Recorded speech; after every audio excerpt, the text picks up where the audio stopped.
And we have entered that segment of the show where we talk about the issues that affect you at home. And right now, there's a strike happening at Makerere University where students are saying that since the economy has reopened, everything should go back to normal, and that includes physical classes and not online classes. And in studio, I have the Guild President, Makerere University, Shamim Nambasa, to talk to us, and Dr. Lawrence Muganga, the Vice Chancellor of Victoria University. Good morning. Good morning. Good morning. Good morning, Doctor. Yep. I'll start with you, the Guild President of Makerere Yes. University, Shamim Nambasa.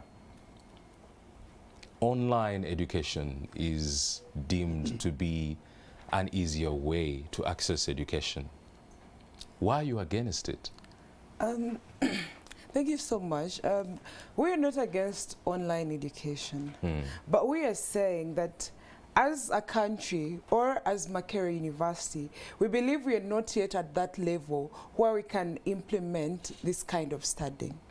That we are in a society where you find that not all places in this country have internet connectivity. There are areas where someone has to get onto a tree just to make a phone call.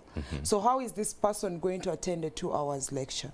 I'll take you back that we have had instances where we had to do online exams and someone would reach at some point, maybe the exam has 30 numbers and then they've done maybe 10 and it shuts down. They cannot continue. They cannot go beyond that, or even just waiting to load from number 1 to number 2 takes them 10 minutes. So that we are having all these problems that even at a time when we thought that now the world is embracing online classes and online teaching, we have taxes being implemented onto internet. I mean, I'm supposed to attend class. We are trying to make sure that we can study, but then it still goes ahead to have all these different placements and different things that are hindering us from continuing. So we are not saying that online system is very bad or it is too bad, but we are saying we are not ready. We are not ready. We are not yet as at a that country. point. Yes, as a country, and then down even to Makerere University. Dr. Muganga, I want to bring you in a little bit here before Nambasa details all the reasons why. Are we not ready? Because I know Victoria University is one of the universities that advocates for online education. Are we not ready? And how are you able to carry out these online classes, exams in your university? Yeah, thank you, Idris. That's a very, very good question. But by the way, congratulations. Thank you. For having won that guild election. And I really feel good when young people step up to lead the country. So especially female yes, young especially people. Female young people. You're representing. Yeah, we say it's only young people that have role models. Even us, the older people, we have role models in young people. Yeah, when they step up. So, Shamim has a point.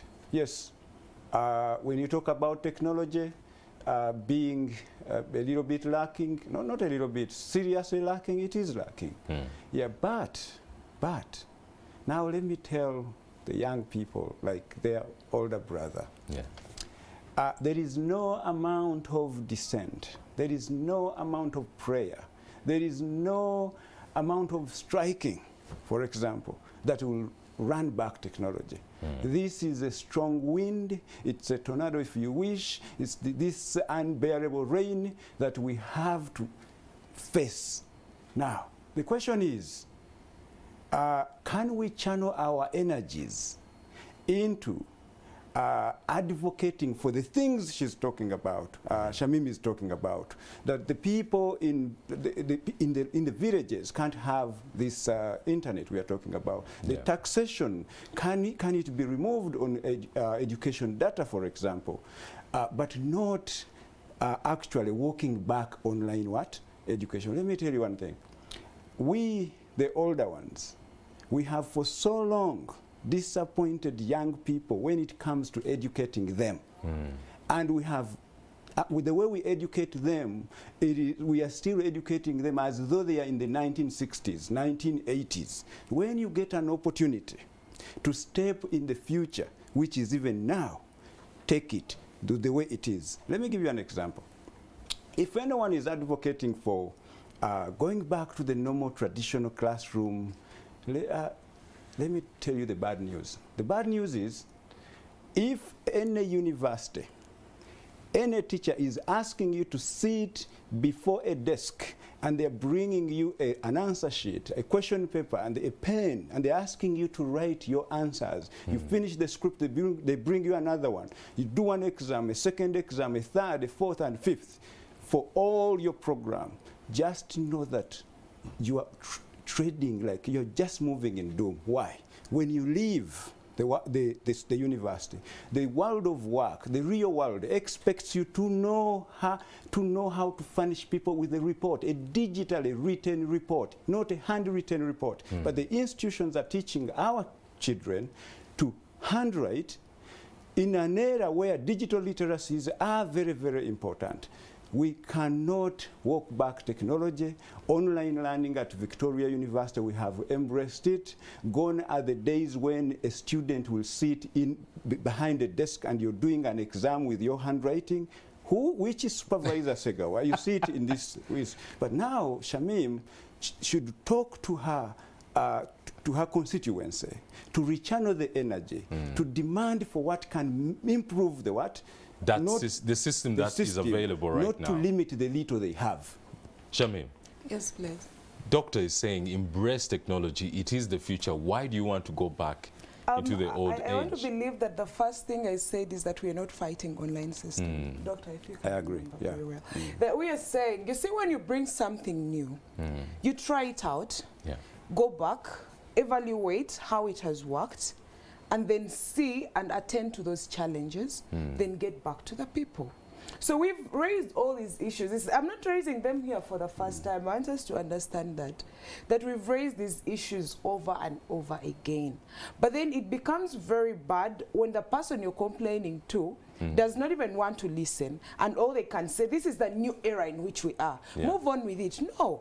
And I want to let you know, Doctor, that and everyone out there, that Makerere students are not computer illiterate. Yeah. We are all computer literate, except maybe if there are some few. But I want to tell you that there are things that even normally we've been using computers to do. People have courseworks, they use computers to type. But now our issue is that the system is not ready, that we are not ready to step into this. We're saying, let's go back to normal. Let the university go back. And it is surprising that till date, the university has no report on how this system has worked. This is a system whose policy was passed in 2015, implemented in 2020. But now it's now 2022. The university has not had a comprehensive report that when we try to implement this policy, this is what we have. These were the benefits, these were the challenges, these are the interventions expected, these are the recommendations. We do not have that. So it's up to us as the student fraternity that have actually raised these issues. We've gone ahead to document a few things here and there, which would have expected the university to have done. So what we are saying is, can the university hold that system, go back and evaluate as we continue with the physical classes? Bring it back when it's more improved. Bring it back when it's more improved, when it's more ready, when everyone now is ready to actually work with this. The other issue we are having that everyone is trying to hide away from is that all the burden is coming to the students.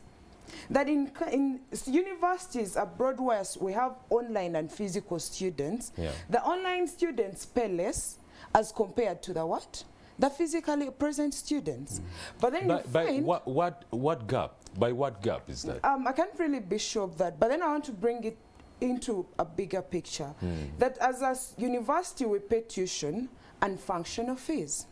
So functional fees are meant to take care of me when I'm at the university. I'm paying money for the swimming pool. I'm paying money for medical bills. I'm paying money for Wi-Fi. I'm paying money for games, sports union and all that. I'm paying a lot of charges that I'm actually not using. The internet. And then at the end of the day, I'm going ahead to buy data and attend class.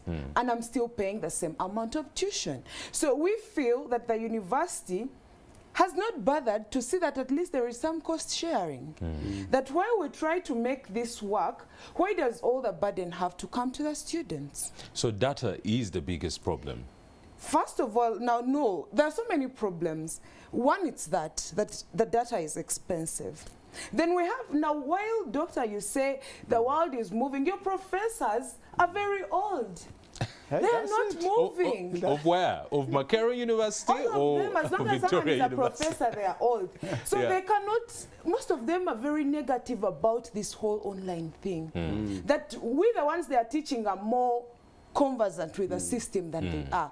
So you have this one lecturer that is going to say, no, since the students are going to come on campus for 4 weeks, let me send them the work, they self-teach themselves, and then within those 4 weeks, they come to campus, they're supposed to do tests, and then also be taught.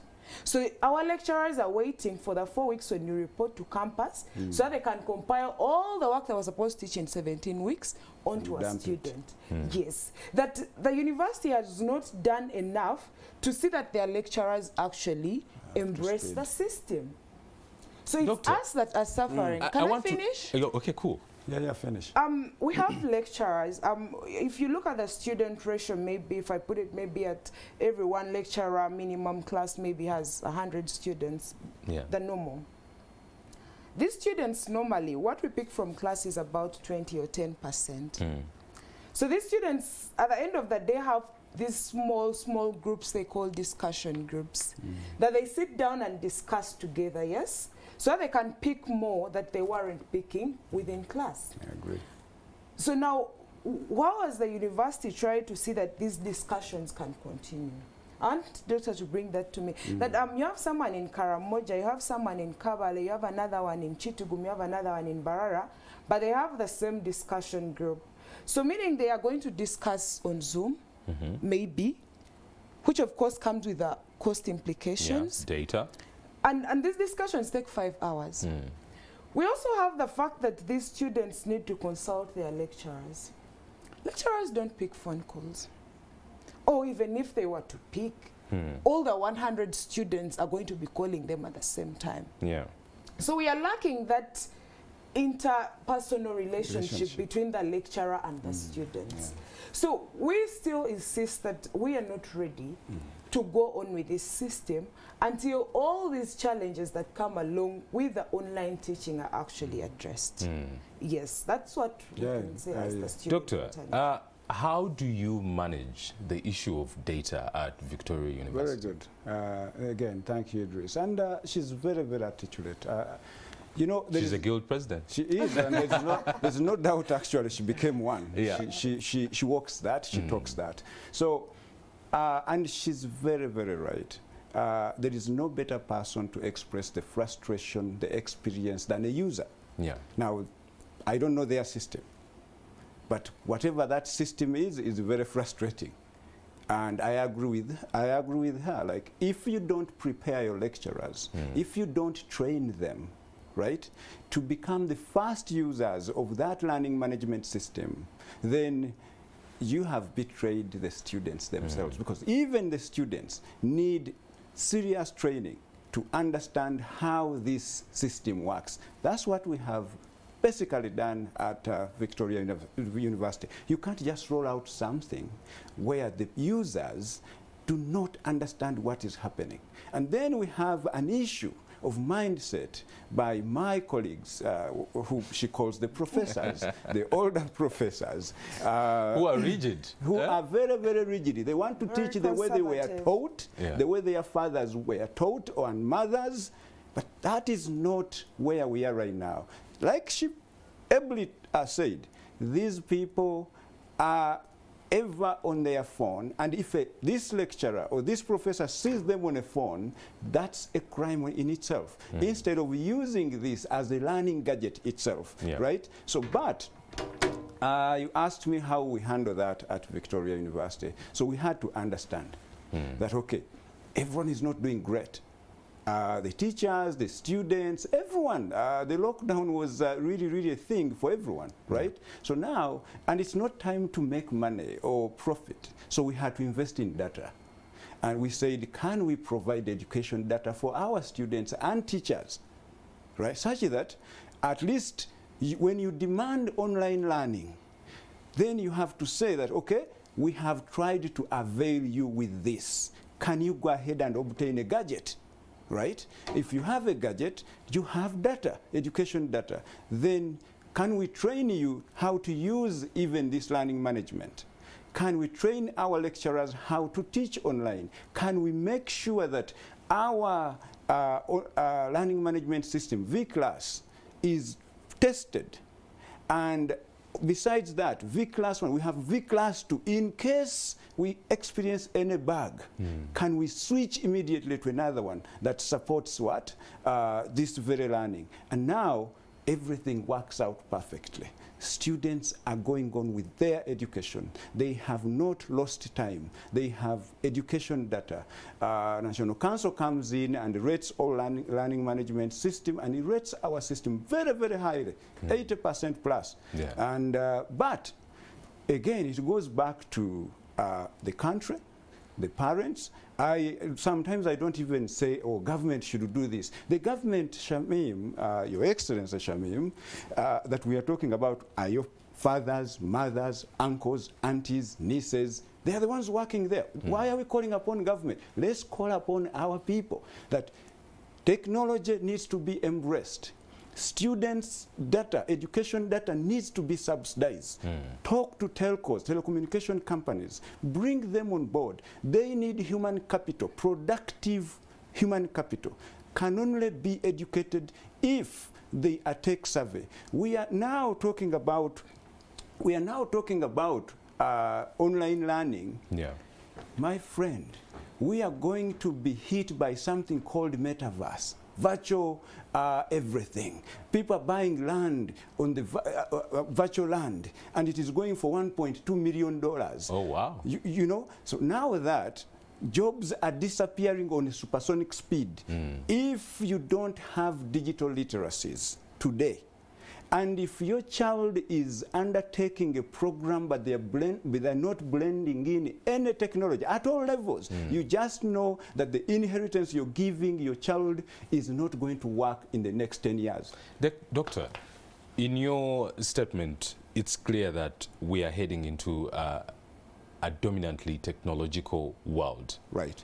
But in the past few months, maybe last year, we've had government imposing more taxes on data, making it more difficult for a student who is not working, not earning, to actually buy for themselves data. And also, if the universities are not providing data to them for free or part of the tuition that they pay, don't you think, although as individuals we have to improve ourselves, but don't you think also government has a bigger role to play in making it easy for students and other sectors to use technology? And Idris, let me even add something to that. It's not only data. Yeah. We also encourage Shamim and the colleagues, the constituents, all students to also have textbooks. Yeah. Right? How do they have to buy data, buy textbooks, and other scholastic materials needed to become a fully active, productive students? So now, on top of data provision at Victoria University, we still offer free textbooks to every student. You become a student, get a free textbook for every program you're undertaking. Now, when you say that we should also focus on government, but Idris, ask yourself, who is government anyway? It's your neighbor. It's your brother, it's your auntie, it's a friend. If it is not yours, it's mine, it's hers. So these are our people. Yeah. They understand our problems. It's time now we don't increase taxes on education data, right?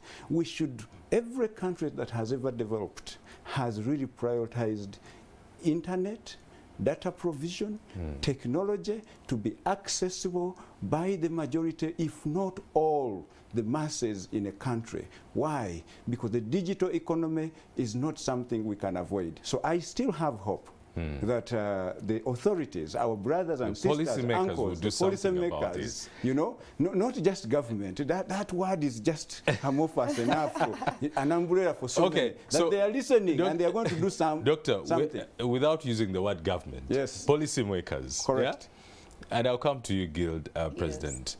It seems from what Doctor is saying that the policymakers, not the government, they know exactly what needs to be done. And from an outsider's view or point, it might seem that at Makerere, the only way students communicate is through striking. Is it because your administrators, your lecturers, your vice chancellors are not listening to you? They cannot sit down with you on a table and talk. Why is always striking the option? Just like he corrected you that government is amorphous, striking is not the right word you'd have used. I think you could call it a peaceful demonstration. Correct. Peaceful. Yes. Though, Shamim, I wouldn't call them peaceful demonstrations because every time the peaceful demonstrations happen, you see, there's a little bit of chaos, there's tear gas. You see, yesterday morning, as we marched to Parliament to deliver our petition, it was just I and a few students with disabilities. But then there were 3 trucks of policemen that came and blocked us. And we told them, what wrong have we done? We are marching to Parliament. And then the officer says, I think you have intentions of causing chaos. So someone already... There's anticipation. Yes. so we asked him, actually we even told him, you see, you people could actually escort us. You could give us security as we march to Parliament. You don't have to worry. I can assure you that we are not going to do anything. But the best he could do was pull out his pepper spray and spray it into our faces. Good President, that brings the question of, usually police has come out to say, if you want to hold peaceful demonstrations, you can communicate to them. They'll be in the know and they will accompany you as you're suggesting. I don't think we're demonstrating. Did you do that? Were we demonstrating yesterday? Marching to Parliament is a demonstration. No, there's a whole bigger pictures. But then these little components. Because marching to Parliament is not a demonstration. What is it? You could wake up today and walk to Parliament. It's a walk. People are taking a walk. You know, we are marching. Good President. You're using very political words. You're marring the issue. Right. But you're shooting yourself in your own feet. Because you just described for us what it was not a strike, but it was a peaceful demonstration. The whole thing was a peaceful demonstration. It started on Monday. We had a peaceful demonstration on Monday. We were moving from here to there, but we didn't do anything. We didn't do anything wrong. Because you were stopped by the police? No, because the police had thoughts that we had intentions. What were your intentions, for clarity? We were just marching to deliver the petition. To whom? To the chair of the education committee, who had actually reached out to, I think, a week earlier and told him that actually we want to bring this to your office. And he says, bring it and I will attend to it on Wednesday. How many people were you? Oh, I say it was I and a few students with disabilities. So I don't think we're above 10 or 15 people. 10 or 15 people? Yeah, but then someone thinks we are going to cause commotion. Did you have an appointment?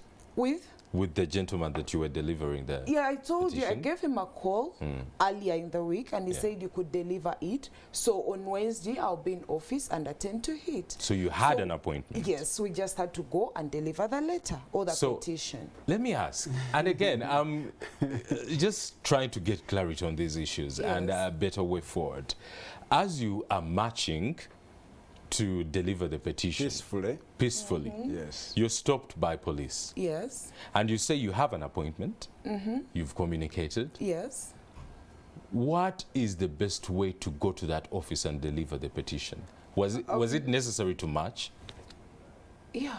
Okay. Why? I don't see what is wrong with it. So here is the thing, Idris. Yes. Again, I want to bring this back to, of course, when you're young, you have a lot of energies and strategies that you think you'll be heard, right? And maybe their intention was to march less visibly, even they wear that, I've won that. Even me, myself. I've won, you've won that before too, when we were in Makerere. That's okay, that's fine. But we also know that we have to abide by, as a teacher, I would never encourage anyone never to abide by the laws. Right? There are so many ways of delivering that petition. Electronically, digitally, that's what we're technology we are talking, but that's not what is even important. What is important is what is the cause. Those are symptoms.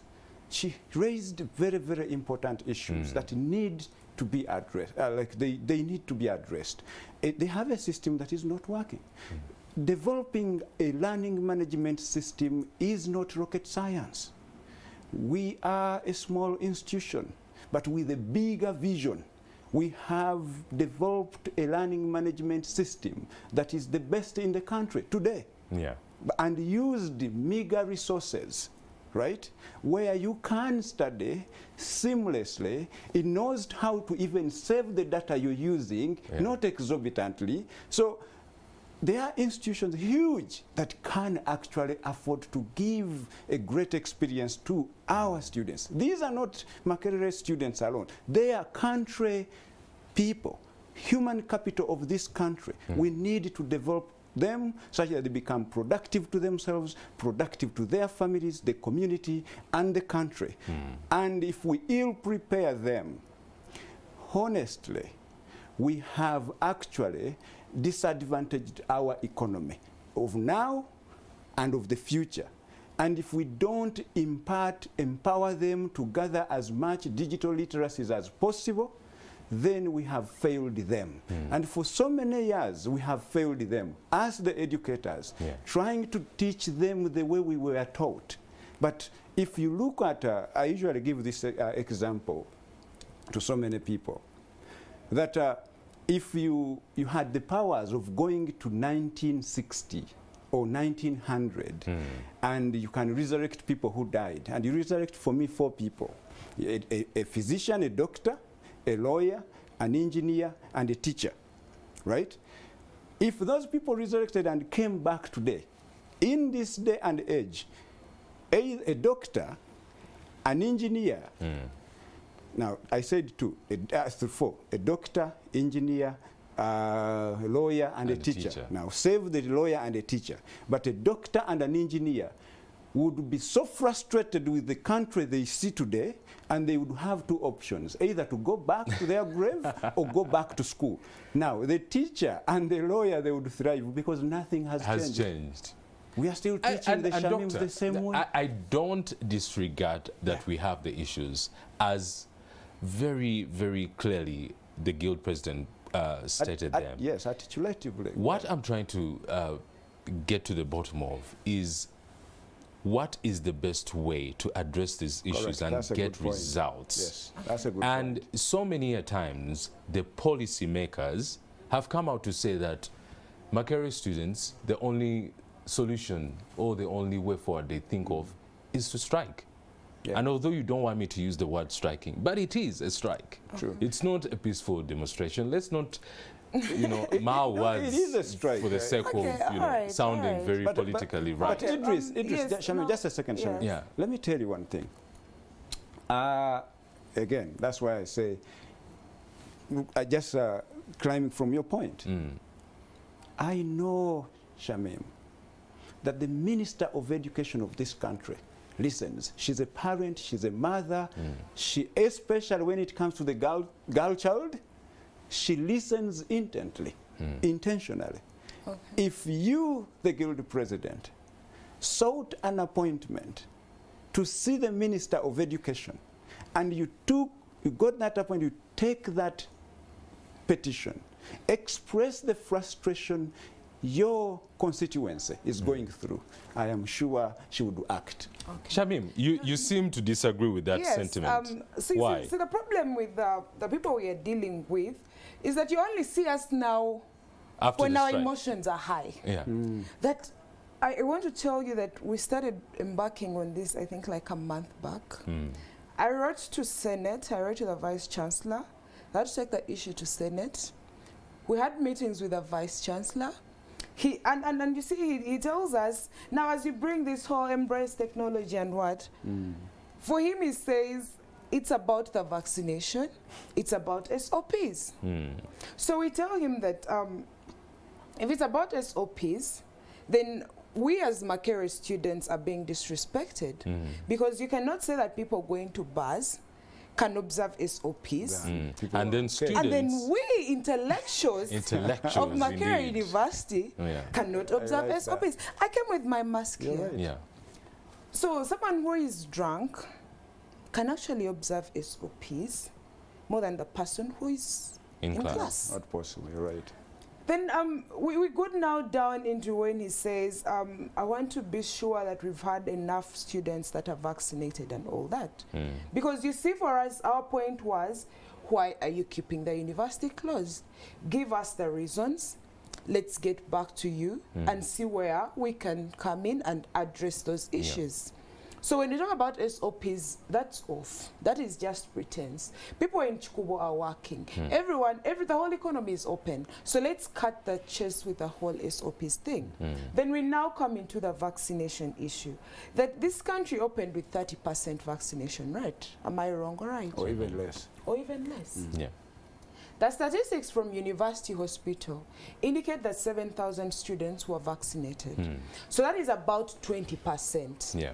But then, as University Hospital, we've been home for 2 years. So these students probably were not on campus. And those that access University Hospital are those on campus, all those that stay around. So meaning the 7,000 is just a smaller part of the people. But while we were in our homes, we were all advised to go and do what? Get vaccinated. Yeah. So I want to believe that as Shamim, I was vaccinated from Mulago, while they were still vaccinating the students that were at risk, because I'm a medical student. So all of us, the medical students, most of us, or the biggest number, were vaccinated from either Mulago or Chirudu. Medical school has, I don't know how many students, but a very big number, because you'd find a class just has 500 students. So 4 times the 5 years, that's already 2,500. And then we have those students that vaccinated from their different areas. So in a survey that we even went ahead to do a survey. And from the survey we did, much as it only had 5,000 students that participated. No, that's good. And that already indicates that our students are not actually online, implying that there are so many challenges that are stopping them from being online, because we have a population of about 35,000 to 40,000. But then when you send this survey, because as the Students Guild, we are connected to all students. Yes. We have class coordinators that go down to the smallest levels. But then still, we still have just 5,000 students participating. But from those students that have participated, the statistics we get is that for every 170 of them are vaccinated. And then out of that, for us, the purpose of the survey was to show that compared to University Hospital and other places, which one has a larger number? And from that 70, now you'd find that from that 70%, when you go now down into now those that vaccinated from University Hospital and those from outside, those from University Hospital about 44.6, meaning the other larger percentage was vaccinated from elsewhere. So which simply indicated that you have the 20% from University Hospital, and those from elsewhere are more than the 20%. So when you add the two up, that means roughly you'd come maybe to a 50% vaccination rate. But like I started, the country opened with 30% vaccination rate. So what is stopping Makerere from opening? That even when they're open, it's very absurd that we have nursery schools within the university that are operating at full capacity. Those kids come and make noise for us in our university, but we cannot access it. But they come and make noise there. And so, to me, there are so many excuses here and there. Much as we want to embrace technology, we've all agreed, you're handcuffed. We've all agreed that it is not ready. So what then happens when it's not ready? Look into now the physical classes. Are you ready to have the physical classes? Yes, you are. So open the university. teach the students. Like I said, we're not staying away from this online system. That you would find we have what we call the mwele. That every now and then lecturers so that's your system. Yes, lecturers are uploading slides onto this system. That even when we are physically on campus, we are still accessing this system. Once in a while, we do tests on that system. Once in a while, we go there and get work, do it, and then submit. So we are not completely detached from this online system, but we need that physical presence as we improve on the online system. Good President, you seem to believe... Yes, I'm still talking about the strikes, right? So but before we continue, there's something I need to ask you that you mentioned. And from what you're saying, you seem to believe that these all excuses that are being given to you as students from the administration seem to be a facade of the real reason you're being stopped from accessing physical classes. What do you think are the reasons? And that's a problem, that there is a lot of inconsistency. That you'll talk to the Vice Chancellor, he'll tell you we're waiting, want to be sure you're vaccinated and want. You'll talk to the Chair Council, she'll tell you, no, I'm waiting instructions from Ministry of Education and Sports. We're supposed to open but still respect SOPs. And then you go to the academic registrar and the DVCA and they'll tell you, you see now, the University Council had already approved of the calendar, so we planned and budgeted according to what is present. Interesting. Dr. Mganga, and you say, how are you handling physical classes at Victoria University? We shall come back to you. So here is the thing. Of course, we can't disregard that COVID is real. We have lost our loved ones on a large scale, right? And I empathize with people who have lost their loved ones. It's painful. It is real. So we have to do something about it. That's why when we move with our masks everywhere. So until you are safe, you take it off. But we are safe here. But we are safe. Yeah, thank you, Anand, for ensuring that, right? Yeah, we are socially distanced and everything. And we're all vaccinated. Vaccinated, have taken even boosters. So we are great. It is real. Yeah. But how have we done it?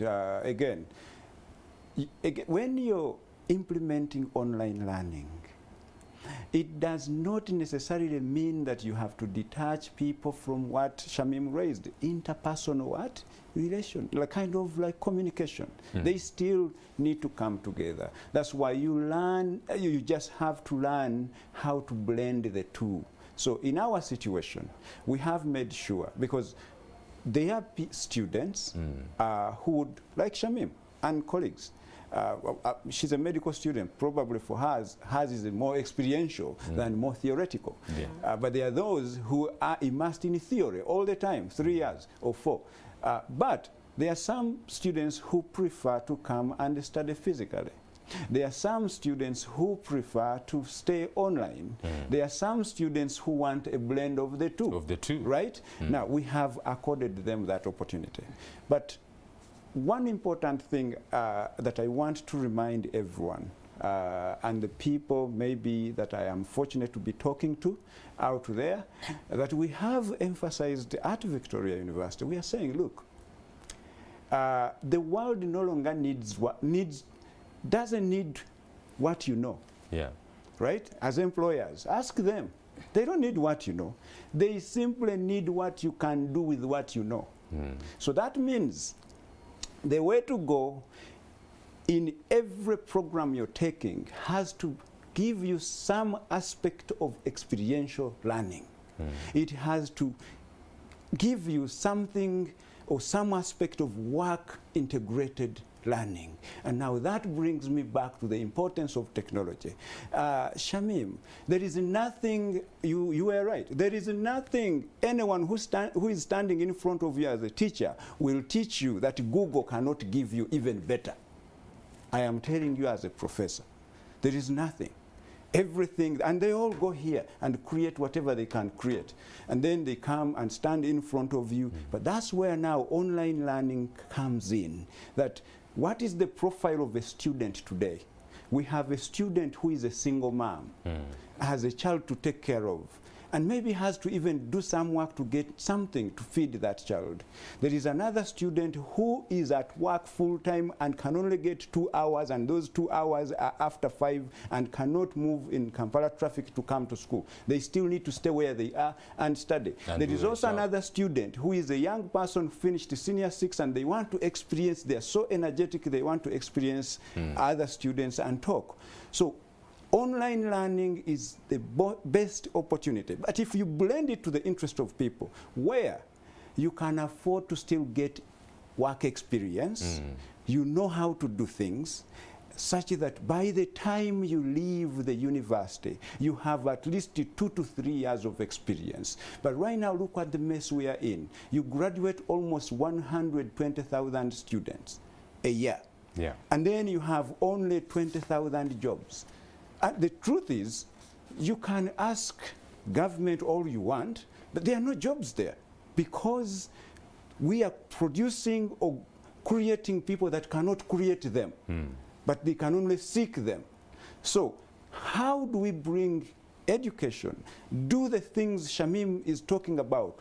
The last mile, the village should have internet. It should be subsidized. It should be affordable. Learning management should be seamless, interactive, to give an experience of real life learning, such that people can even stay in the comfort of their homes, offices, or work or anywhere, and still study, but gain experience, become productive to the country. So that's what we have tried to do at Victoria University. Perfect. Doctor, there is a lot of should be, but it's not. And if you have just joined us, we are talking about the strike that's happening at Makerere University, where students are saying, we are done with online education. We want to physically be in class because the economy is open. Why not? And they are saying that online education is not yet ready for Makerere University. What is your thought? Go to our social media platforms, that is Facebook, Twitter, look out for NTV Uganda, or myself, Idris Matusegawa, and tell us, should online education still be something that we are doing today, or should we go back to physical education? Well, we are taking a break and we shall have more on that after that.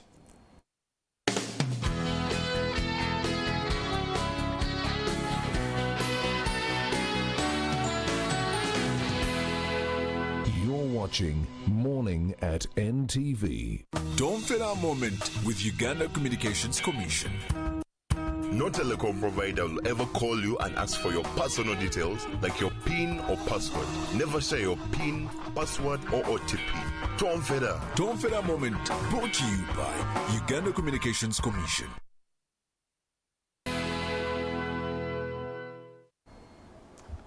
It's 33 minutes past 8 a.m. Where are you? Are you in jam? Are you at home?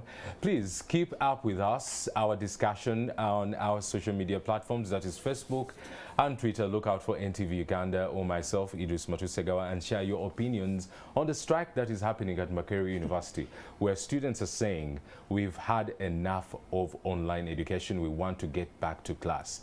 But is it the right way to go forward? I have in studio the Guild President, Shamim Nambasa, who's talking about this, and Dr. Muganga Charles from Victoria University. I'll come to you, Guild President. We've talked about so many things, and one of the things that caught my attention is when Doctor was advising you to go reach out to the Minister of Education and all the powers that be to help you solve these issues. Do you believe, and from a little bit of response that you gave, it seemed like you believed it's not your job to look out for these problems, it's their job. What should be done, and going forward, how can we prevent more strikes from happening, whereby problems are boiling up until your emotions are high and people give you attention? I think someone cut my tongue while I was still talking. So, well, your tongue is free. As the GRC, or GRC's Guild Representative Council, we have written to the Minister of Education and Sports. Actually, we did that way before we actually came out on Monday. We held a press conference on 10th January. We have written to the administration over and over.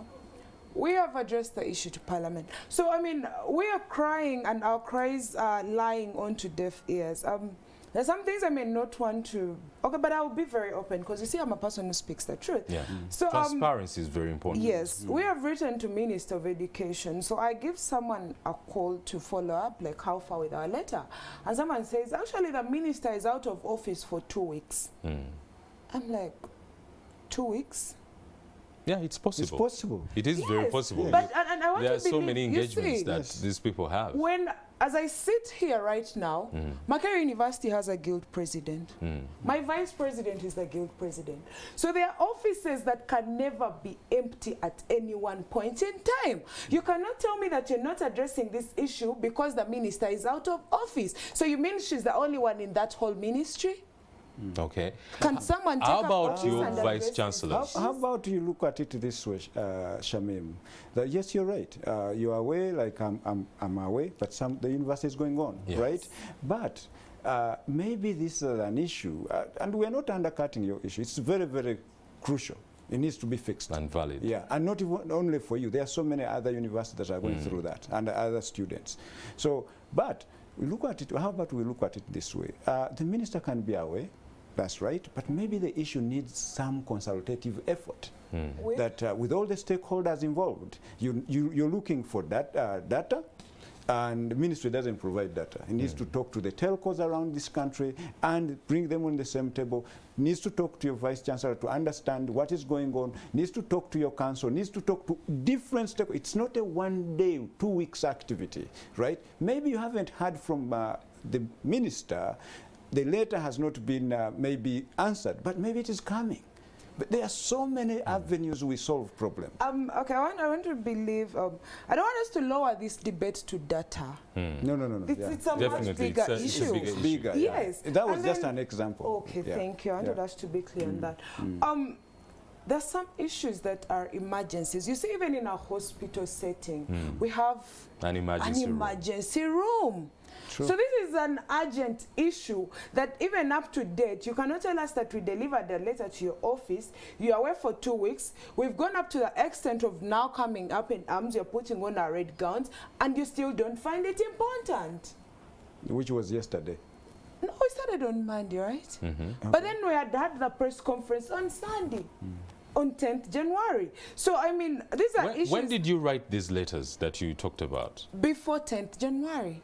When? I mean, I have all these letters with me because, I mean, we have written to ministry, we've written to everyone, and there is nothing. And that's what hurts us the most. You see, when you're crying to someone who does not want to attend to you, you get frustrated. You feel ignored. Exactly. So we are wondering, like, what is happening? Where is all this going to? I mean, Again, President, would you believe that someone is not doing their job? Someone? People are not doing their jobs. We've come to you, the Vice Chancellor, we've gone to the Education Committee, we've gone to the Minister of Education and Sport. These cries over internet tax are not starting today. These were things that were there even before. We raised the same issues. I was in the 86th Guild as the Academics Minister. I remember we even had a press conference and we said, why doesn't the country or the policy makers come out to tell us why this is happening? At a point where we are trying to study with the online system, why would you find that the right moment to implement the internet tax? So people have argued over these things over and over, but they don't seem important. So I want to believe that maybe our priorities are different. Probably not. Actually, and I'll come to you, Doctor. Yeah, actually. Let me ask. We are using Victoria University as a benchmark here. How many students does Victoria University have? We have Doctor can answer We have that. several, like over 3,000 students. Okay, compare that to the 40,000. So. Yes. Yeah, Doctor, my question would be, but, how do you get feedback trickled down from the student to you? Because you are heading the university. How do you get that feedback so that there is timely execution, timely solving of problems? Right. One thing, again, and which Shamim has a point, and I hear her pain and her frustrations. Been a student for the last 28 years, I guess. So I hear her pain. And even the parents are aching in a way. And we should even not simply talk about provision of simply removing taxes on data, for especially education data. You can even still remove taxes and people will not afford it. Yeah, we don't even have that gadget. Yes, so can we even talk about availing education data for even free for everyone who dares to go to school, right? That's there. Now, coming to us as Victoria University, one thing I have done, I have chosen to operate an open door policy as a Vice Chancellor. So that means I have channels to listen to a student who has feedback to make us improve ourselves on a daily basis, right? I have made sure that all our staff are open to hearing the concerns of students on a daily basis. Open door policy, right? Sometimes you don't even need an appointment, right? But as long as you're coming in there and there is free time to come, you come in. Kind of tell us your issues and we will react according to that. Because I believe education institutions, higher educations, we are there to transform society. And if we are to transform society, we have to begin, society is people. And look at the students, the likes of Shamim. She's a leader, right? And she's here airing out the grievances, the concerns, the problems of a larger population. She may be speaking for students of Makerere, but no, she's speaking for the entire student fraternity around the country, right? So therefore, we have to give them an ear. We have to listen to them. And if you are any education administrator around the country, be willing to listen to feedback. Sometimes it's not good, right? But if also you're receiving just good things, you're not going to improve. So that's what we have decided to do at Victoria University. We know that we are not just creating just students. We are creating the citizens of this country, the citizens of Africa, the citizens of the world. We are creating people who will not only work in this country, but are open to working, receiving a job, and do it wherever they are situated in this country, Uganda, even if it is coming from New York, Singapore, anywhere, Toronto, anywhere. But they can do it here. That's why. Because that's the world we are in right now. Because you can't look for a job and just get it here, but you can get it around the world. That's why technology is key.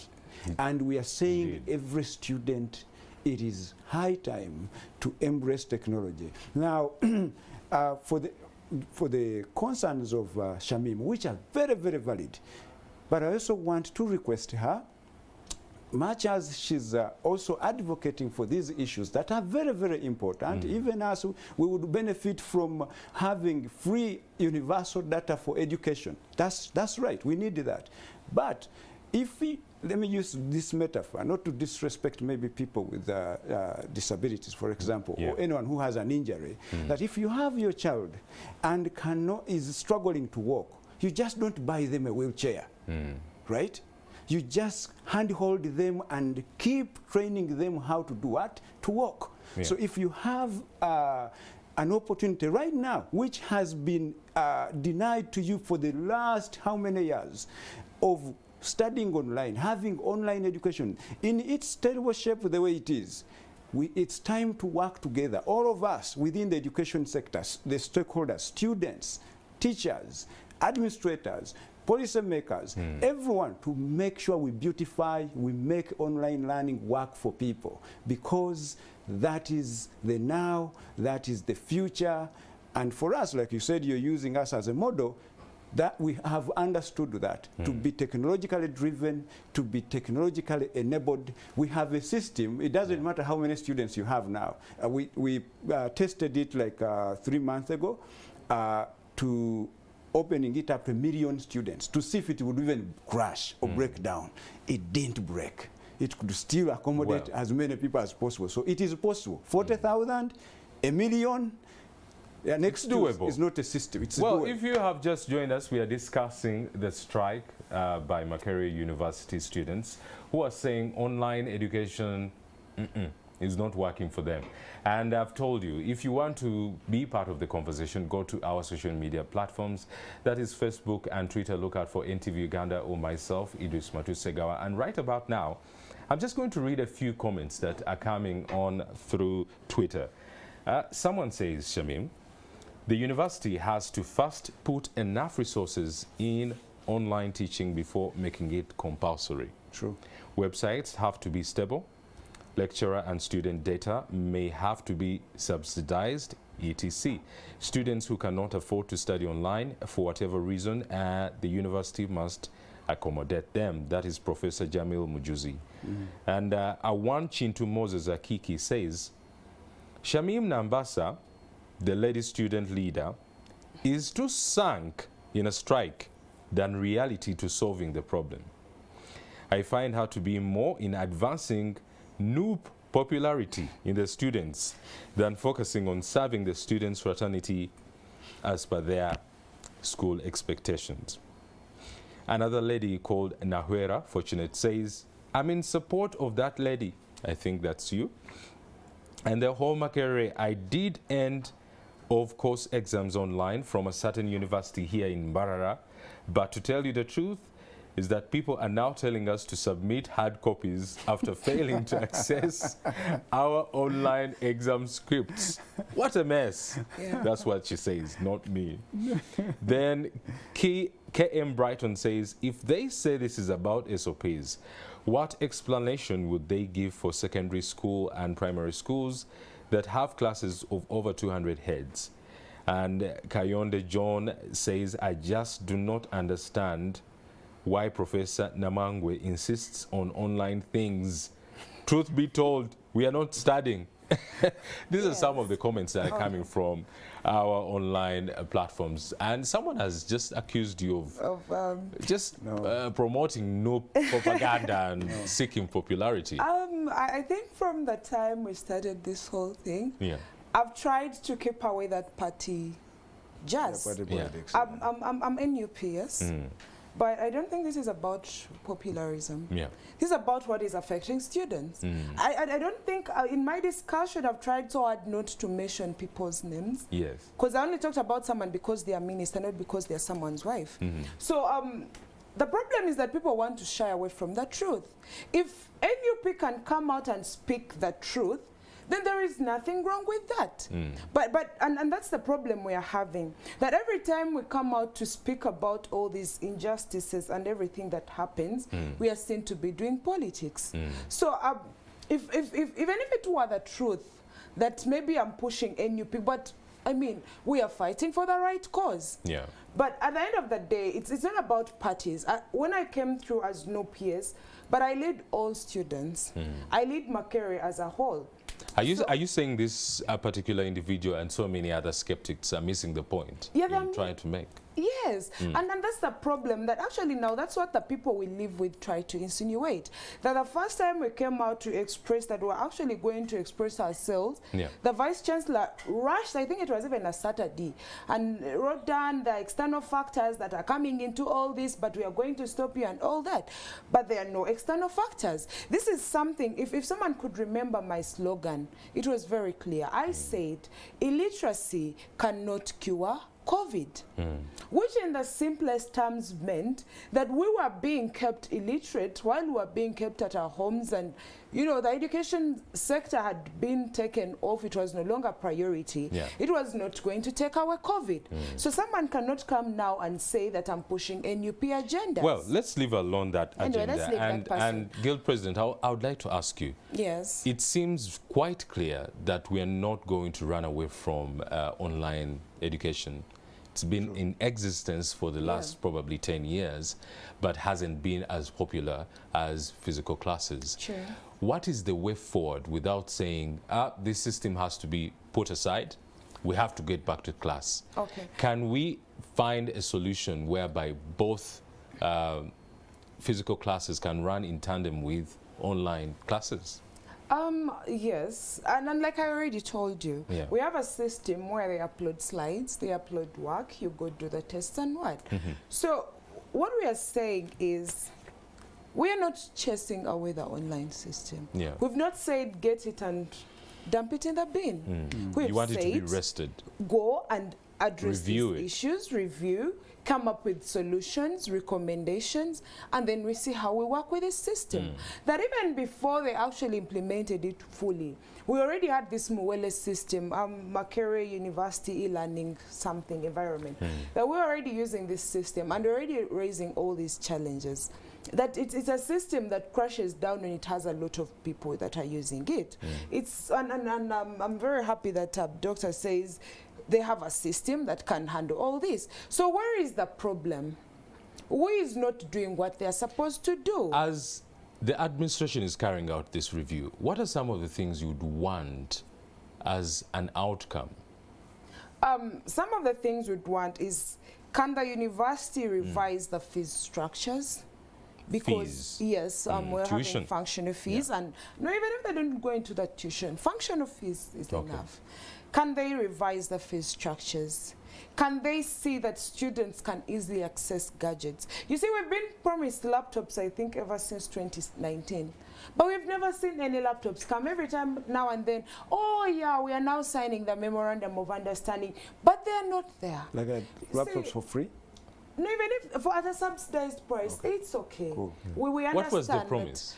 That they were going to bring us laptops at a subsidized price. So they bring the university management. I sat on Senate previously. They're going to bring us laptops. You can go pick this laptop and you'll pay in installments. For all students at the university? Any student that would wish to get that laptop. Okay. But we've been waiting since 2019. 2019. We are now in 2022, 3 years down the road. And then we are hit by COVID and we're like, okay, if they had actually done this earlier, it would have worked for us. But then we are in a society where when you rise up to speak about things, you're termed a hooligan. That I can't leave this show without talking about the way administrators attend to issues. That we are young people. We have a lot of energy that we can put into a strike for a month, for 2 months, or for a long period of time. But then what happens to you who is sitting in the office that is supposed to address these issues? Come out, speak to us, and give us what your solutions are. But then, you see, we got students that were arrested, 12 of them, taken to Wandegea police station, and the personal assistant to the vice chancellor delivers suspension letters to a police station for the students that are being detained. These students were taken there because they were protesting against all these issues that I'm raising here. So that we are taking very radical decisions, that instead of addressing the issue that has led to these things, we are just covering the wound. That can we have better solutions? If we had these discussions with the administrators, it would have yielded better. But we are in a society where the gap is like huge. Administration versus students leaders. Who is, are you on this side, you with us, or you're the side of terrorists? If you're on the terrorist side, you're going to be suspended, you're going to be chased out of the university, you're going to be issued a warning letter. I mean, if you come out to speak, there is going to be tear gas already. As I sit here, there is a student in Mulago Hospital. Yesterday, while there was some protest, there was tear gassing at Lumumba Hall. So these tear gas canisters are actually directed into students' rooms. So this tear gas canister, no, they will just shoot. So whether it goes into your room or it goes where they don't care. So this tear gas canister lands onto a student's bed. That was in the morning. These students, of course, ran away. So when they return in the evening, he finds the canister on his bed.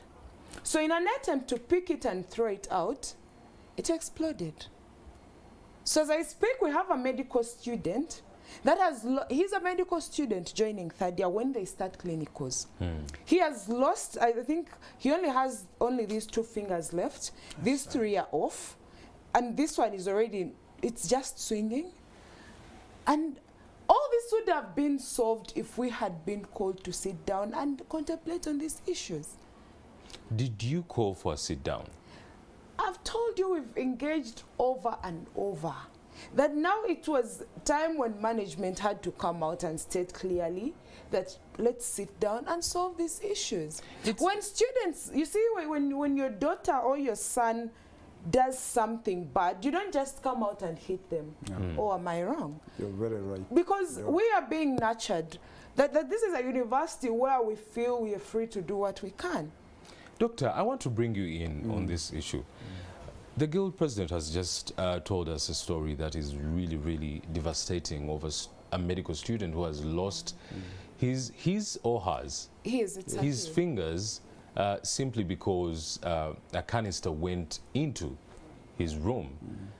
And it seems like the administrators are deliberately ignoring the students' complaints. How should administration handle issues regarding to students' welfare? Idris, thank you. It's very, very unfortunate. No one's child should be subjected to something like that. That is unacceptable. This child came to school, didn't come to war, or was not even in a car that maybe they even had an accident. It's become collateral damage. But accidents have just found them where they are on their beds, right? It's very, very unfortunate, very bad that we, the leaders, need to do what? To pay attention to what we do on a daily basis. Are we constructive? Are we helping our country to develop? And when I say the country, we are in the business of nurturing young people to become the best citizens that the country can ever depend on, the best human capital. So I think before this kind of scuffle, escalation, loss of accidents and everything, engagements need to happen. And don't close doors to your stakeholders. Students are stakeholders. We like it or not, I cannot be a professor, I cannot be a vice chancellor, I cannot be a teacher without a student. Bottom line. So if the person who makes me who I am is aggrieved, has issues, it is very, very eminent and required that I pay attention to them than I even pay attention to my staff first. Because all of us, we get to be paid because these students are there. Right? We become staff because these students are there. We need to pay attention to them. We need to solve their problems firsthand. And I don't believe, I know she has her political affiliations and everything, but I don't even believe in that, right? Before she becomes a politician or something, she's Shamim. She's a human being. Well, right? So Doctor, I'm being told we are out of time. Let me just conclude this very quickly. I'm directed to end this show right now. Very, very quickly. Yeah, Doctor, sorry about that. But just in 30 seconds, Shamim, what do you want the administrators and the powers be to do for you in 30 seconds?